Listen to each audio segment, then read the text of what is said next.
TV, politics, sports, and Big Brother. Those topics are all in the news today on September 28th, 2020, and will all be talked about in the next 30 minutes. Welcome to RMU Extra. I'm Austin Bechtold alongside Luke Yost. Tonight, Sam Dutch will join us to talk about her time covering President Trump's rally at the airport last week. Colby Sherwin will talk about the Netflix show Hoops. They will both join me near the end of the show to talk about Tuesday night's presidential debate. And my co-host Luke Yost and I will discuss sports and the world of Big Brother with only 1 month of the season left. So, Luke, thanks for joining me. It's always great to be here, Austin. So I want to jump into Big Brother. Last night, the first episode since Thursday night's eviction of Davon. What did you think of last night's episode, just to start? It was interesting to see. I mean, we saw that now you can play for money or power. We'll talk about that later. But it's interesting to see who thinks they're safe, who really thinks they're on the outside. I mean, there's two really definite outsiders away from the committee. But now is the point in the season where the committee members have to start fighting each other. Right. Kevin and David are really those two outsiders. They're now on the block as Cody wins HOH. I want to first ask you, what do you think of Cody's HOH? Do you think that anything will change? The committee has been in power all season long. Do you think there's any possibility of a change now, or are we looking for that in just a couple weeks prior, or a couple weeks later? Well, we're starting to see final threes being made, and serious final threes at that. And I think with Cody in power, you're going to see a guy who is ambitious enough to take a shot at a committee member. He's talked about taking out Christmas on a back door this week. And if David or Kevin go off, I think that goes up. But here's the thing. I don't think they have the votes enough to get Christmas out from the committee. Right. So out of the whole committee alliance, who do you think will be the first to take the shot? If it's not Cody this week, which I 100% think that's the idea. If it's not Cody this week, I think Memphis will take the shot, because I think he's a player that, even his past seasons, we saw him take those shots for Dan or for himself, and he's been around the game. He's watched a lot. He's obviously watched a lot of seasons. He's played a game, played a season. Was part of one of the greatest twosomes of all time. Yep. And I think he's going to be a good person to take that first shot. I think a lot of people are going to respect him for taking that shot. Yeah, I think it's very likely that the first shot is taken at Danny and Nicole. I think Cody potentially can't next week with the HOH, but we'll get into that because it's going to be a wild Thursday night. I think that, like you said, Memphis is a really good possibility, but I'm going to go with Enzo. I think Enzo is going to come out strong in the next HOH competition because he has a deal with Christmas, so I don't think he's going to put up Christmas. I think that the possibility really is there that Danny and Nicole, because they threw those votes for Davon, that it's really possible that they're targeted at right now because they were looked at as allies for Davon and not really looking over the complete and utter grand scheme of things for the committee. They were kind of just looking out for themselves, trying to keep Davon. And they really are the outsiders of the committee. I think we talk about the committee, and yeah, sure, Nicole and Danny are part of that. And we saw some rifts in their game yesterday on the Sunday night episode. But I think, yeah, you're 100% right. There's two players that are, if it's not David and Kevin, those are the next two up. I think those are the easiest people to get out of the committee. And I think, yeah, you mentioned they threw votes for Davon. So it could swing either way. But everybody's playing their own game, and that's what's great about Big Brother. So Kevin and David right now are on the block. And we saw Kevin try to make a pitch, I guess, to Cody.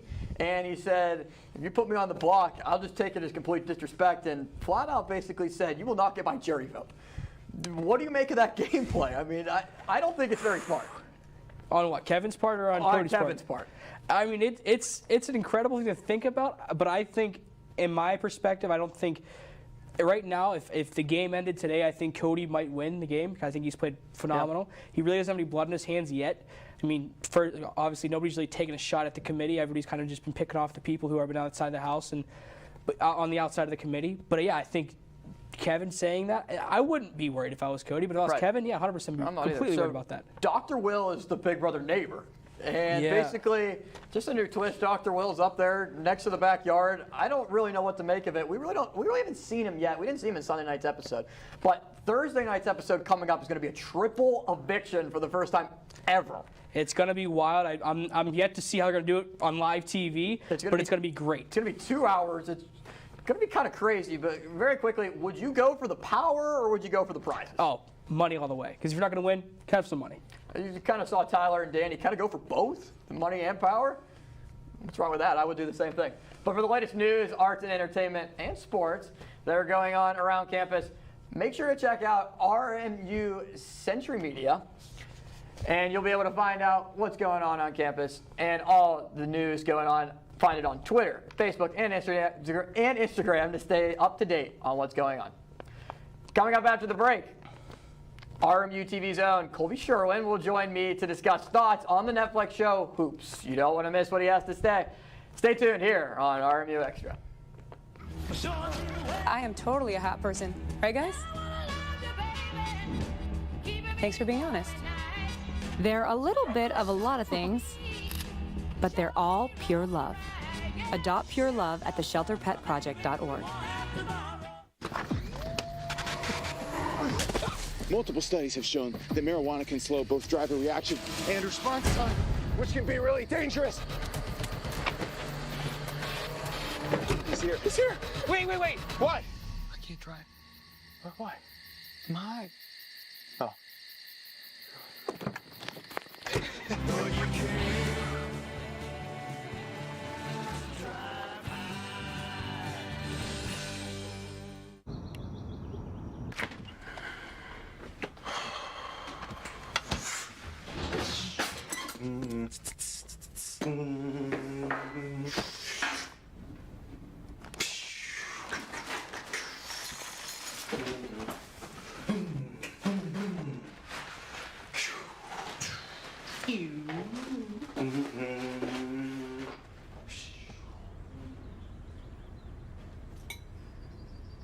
Stem is precise, no margin for error.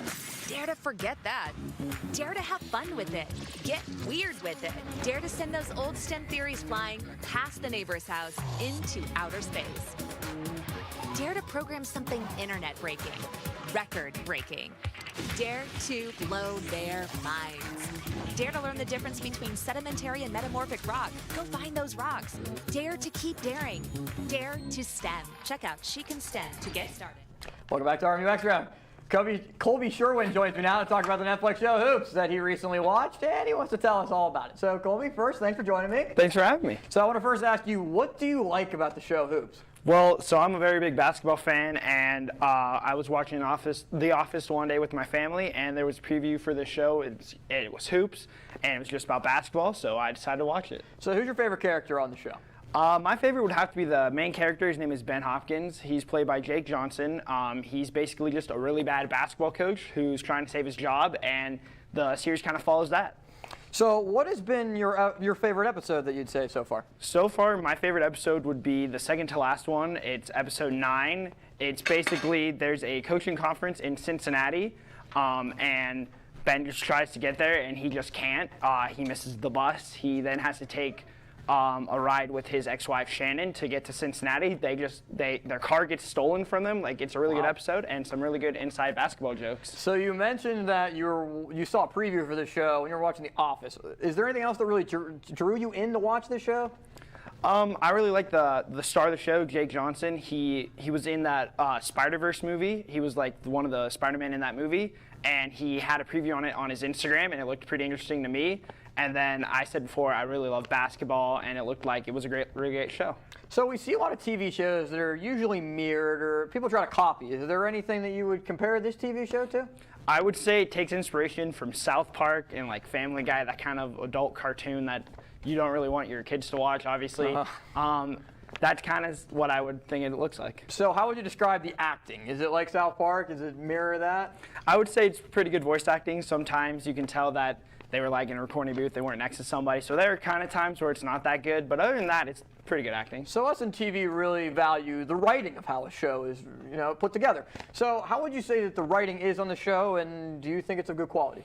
I mean, I personally like the writing. I feel like it had good jokes, it had a good story, it follows the same story, it interlaps through all 10 episodes.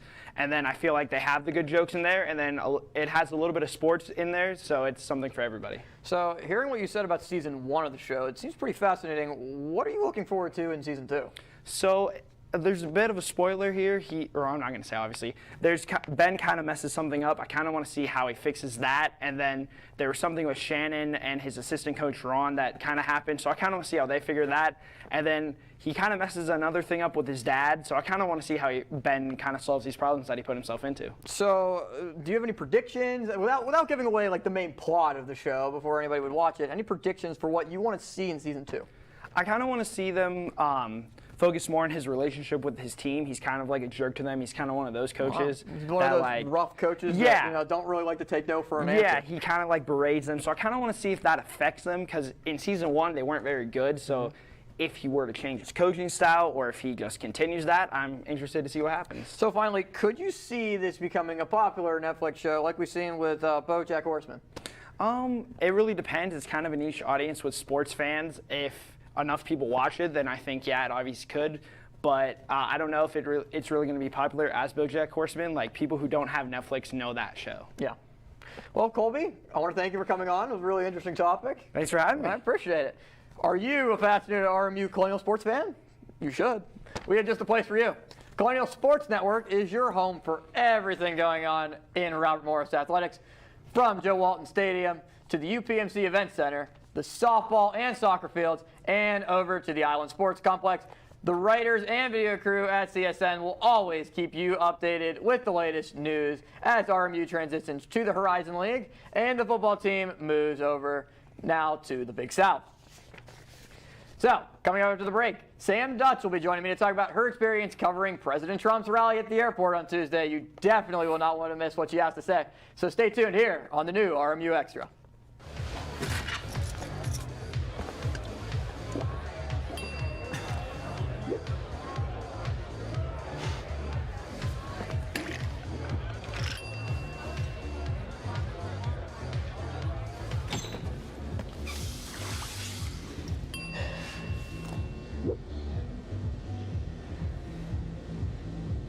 If you need to do something to feel okay to drive, you're not okay to drive. Don't drive buzzed. Maybe you can make retirement happen. After all, you made her college years happen. Opening that education savings account when she was little. Spearheading a campus tour. And another, and another, and another, and another. Bam! Deciphering financial aid. She was like, what? But now she's like, you aced planning for college. Now get the tips you need to get on track at aceyourretirement.org. Jason, let's go see your room.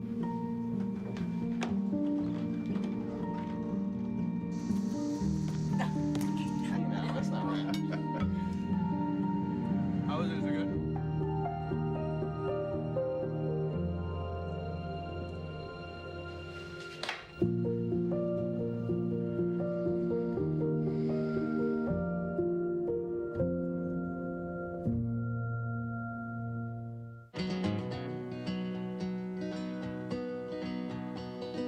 Things could be stranger, but I don't know how. I'm going through changes now. Could spend a lifetime trying to figure it out. I'm going through changes, through all of the strangeness. I'm going through changes now. Welcome back to RMU Extra. I'm now joined by RMU Central Media Zone Sam Dutch, who covered President Donald Trump's recent rally here in Moon Township. Sam, thanks for coming on today. Thanks for having me. So Sam, I want to first ask you, what did you first think of Donald Trump's rally? Oh, it was really interesting to see. I mean, like, no matter how you have your political views, I think just the whole rally itself was really fun to go see. It was really high energy. Everyone was really hype and really passionate and just really excited to be there. So it was cool. So I want to ask you, tell me the prep that went into really the coverage of the rally.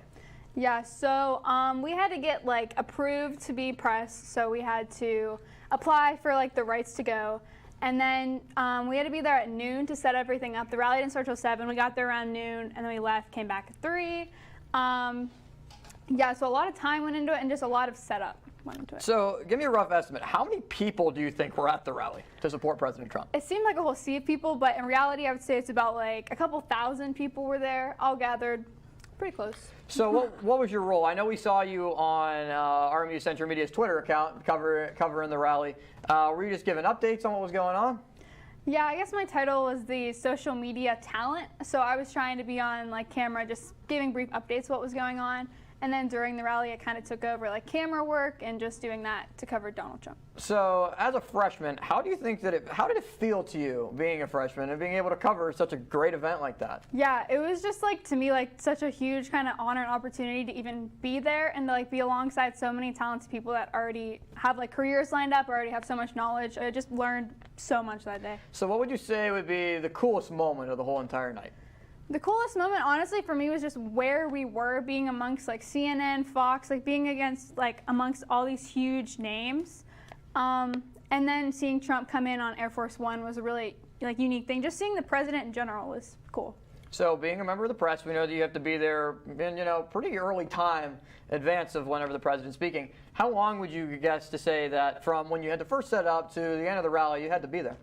Yeah, we didn't get out of there till around 10, because then you have to tear everything down, make sure everything gets properly put back together. But yeah, we were there a long time. We got out of there around 10, so from like noon to 10 with some time in between. So where was Century Media set up on location? Were they on the side, in the back? Where would you say that, where were they able to set up and be able to get their camera shots? Yeah, so there was like the stage, and then we were like looking right at Trump. We were just like a little far back, so like the press and the media had their own kind of like box, and then like the big names were in front of us, and then we were on like a little higher level, but we were like right facing him. So what would you say was the most challenging part of the coverage? The challenging part, one, was wearing a mask while you were talking, and then another part was just trying to stay out of everybody else's way, because there were so many like news stations and so many different press just being there. So trying to like give do what you wanted to do and stay out of other people's way. Do you know how many different press organizations were there? Like just a rough estimate of, how big the coverage was of the president's rally in Moon Township? Yeah, everyone was really kind of spaced close together, but tried to separate. But I would say there were maybe like 10, 15 different, maybe more than that, maybe like 20. But yeah, there were a lot of people. So I know you already mentioned the masks, but how big of a difference do you think that it just is reporting in a scene like that with a mask compared to not? Yeah, the mask definitely is a challenge, because it's hard to like hear what you're saying. It's hard to be loud enough to pick up, especially with everyone around you. Not having like that microphone with the mask is definitely a challenge. So what is your final takeaway from the night covering the rally?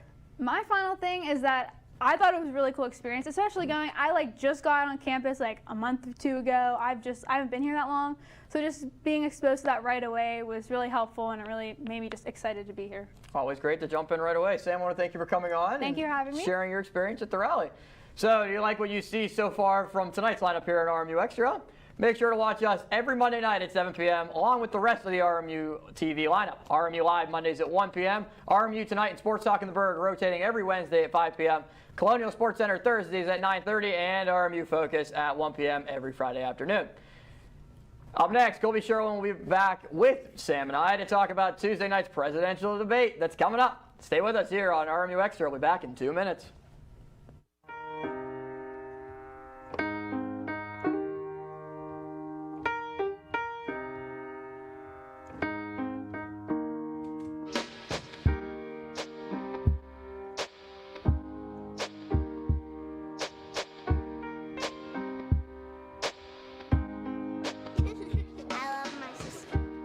Doesn't see race. Love is love.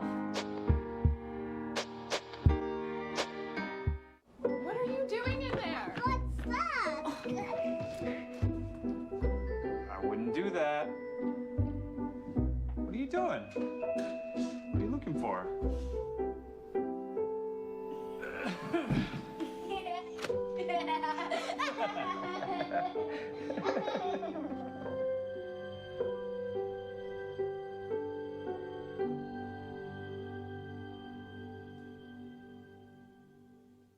How prepared is your family if a hurricane shows up at your doorstep, or a flood, or a blizzard?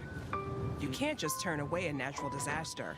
That's why it's important to go to ready.gov/plan now. It has the tools and tips you need to make an emergency plan with your family. So if disaster comes knocking, let's go. You'll be ready to help keep your family safe. It's just a pizza. Yes. Make a plan today.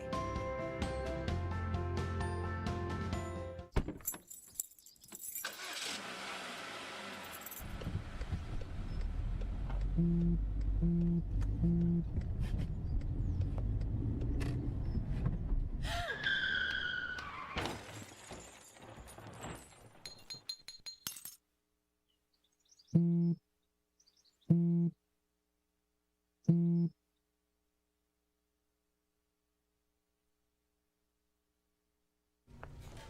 back to RMU Extra. So far, you've heard Luke Yost and I discuss the latest in the world of Big Brother. Colby Sherwin told us about the Netflix show Hoops, and Sam Dust discussed her time covering President Trump's rally at the airport. I'm now joined by Sam and Colby once again to talk about the presidential debate that's coming up on Tuesday night. So, guys, thank you for joining me again. Thanks for having us. So I want to first ask you, what are you looking forward to coming up Tuesday night? We're only a little over 24 hours away.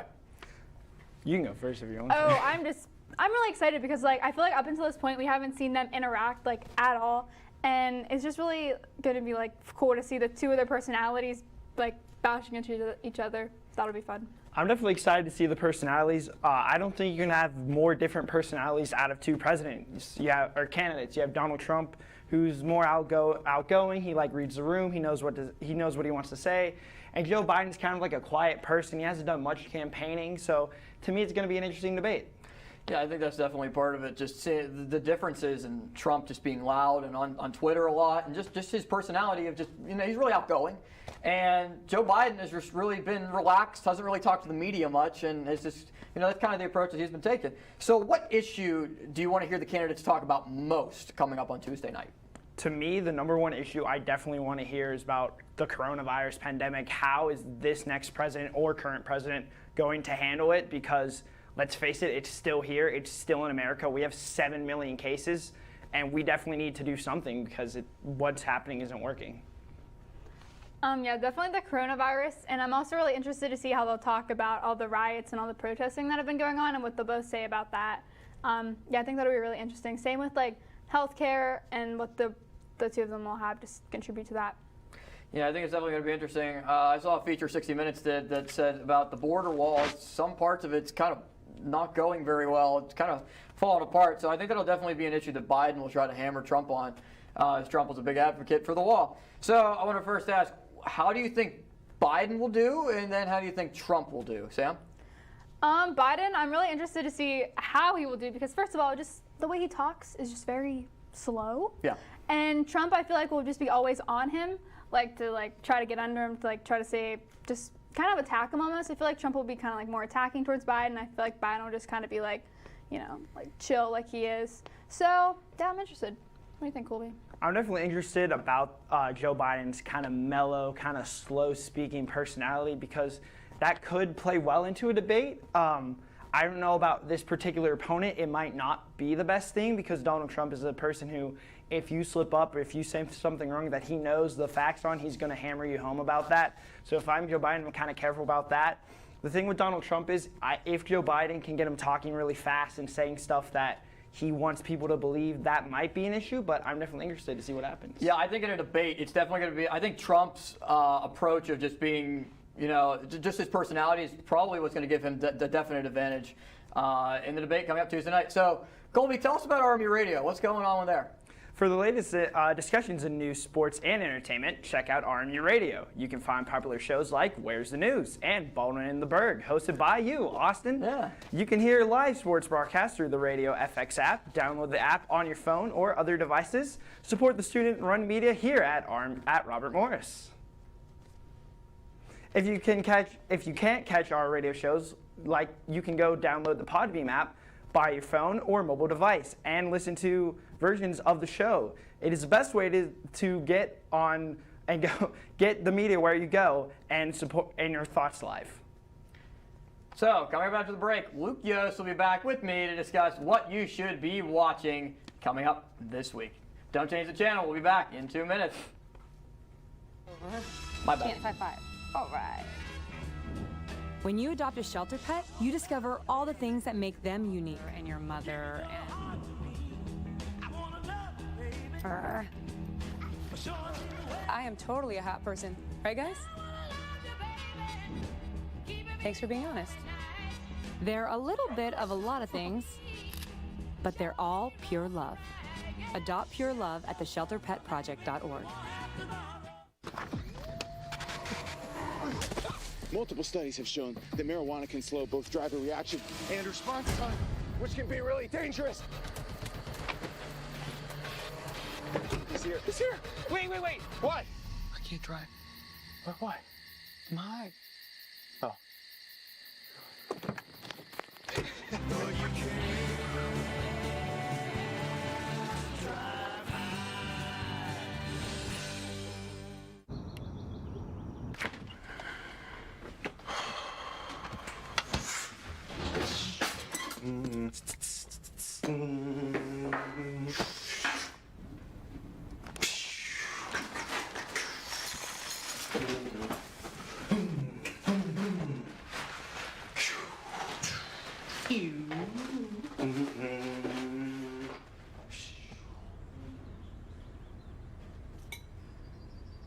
STEM is precise, no margin for error. Dare to forget that. Dare to have fun with it. Get weird with it. Dare to send those old STEM theories flying past the neighbor's house into outer space.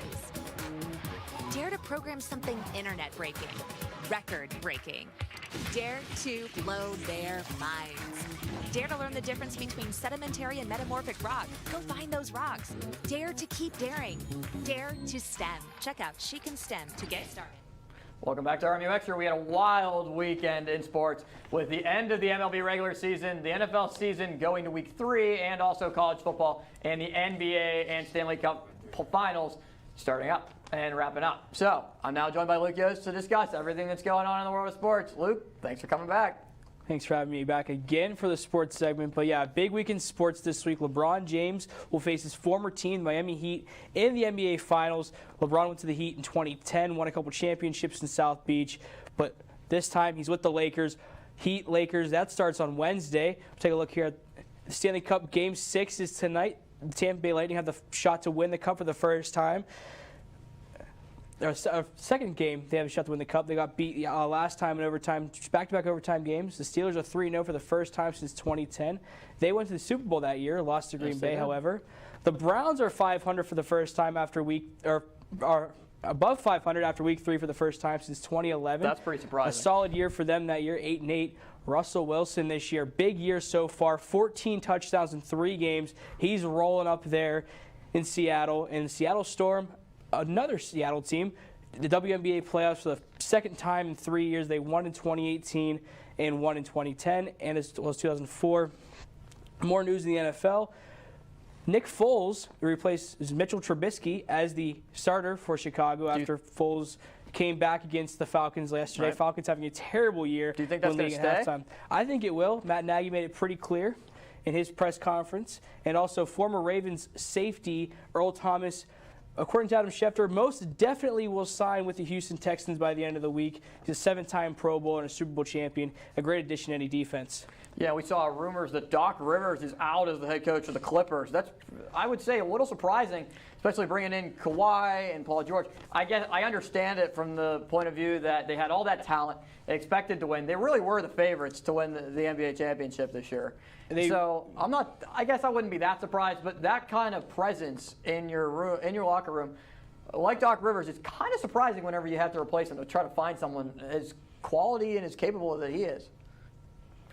So let me ask you about the NBA Finals really quick. What do you think is going to happen with LeBron and with the Miami Heat? I personally think that LeBron's just going to win it. Yeah, this is a really good Lakers team. I mean, the Heat have been good all year, and then they play tough physical basketball. But yeah, this Lakers team is just too good and too deep to lose in the finals. So let's go to our What to Watch segment. That is definitely something that you should be watching. But something else that I definitely think you should be watching tonight is the Ravens and Chiefs Monday Night Football matchup between probably the top 2 teams. It's going to be a barn burner. Those are 2 great offenses. Chiefs, not a great defense, so Baltimore's going to put up a lot of points. Yeah, I think Baltimore definitely will. I think Lamar Jackson's going to run wild on them. But I don't think the Ravens' defense is as good as everybody thinks. I really think that Patrick Mahomes is going to shred them apart. I have Travis Kelce and Clyde Edwards-Helaire in my fantasy league, so I need them to go off. I'm currently down by 10. So, Luke, what's your What to Watch? Game 6 tonight, Stanley Cup Finals, Stars and Lightning, back-to-back overtime games. Both teams haven't won a cup since Dallas won in 1999. Tampa Bay Cup-less since 2004. It's going to be a good series. It could go one more game. It could end tonight. But nonetheless, it's going to be a fantastic game, and your game's also great too. It definitely is. It's definitely something that you should be watching for sure. So for everyone in the control room and down here in the studio, and for Colby Sherwin, Sam Dutch, and Luke Yost, I'm Austin Bechtold. We had a pretty good show today, and we thank you for watching. We thank you for watching. We will see you in 1 week from today.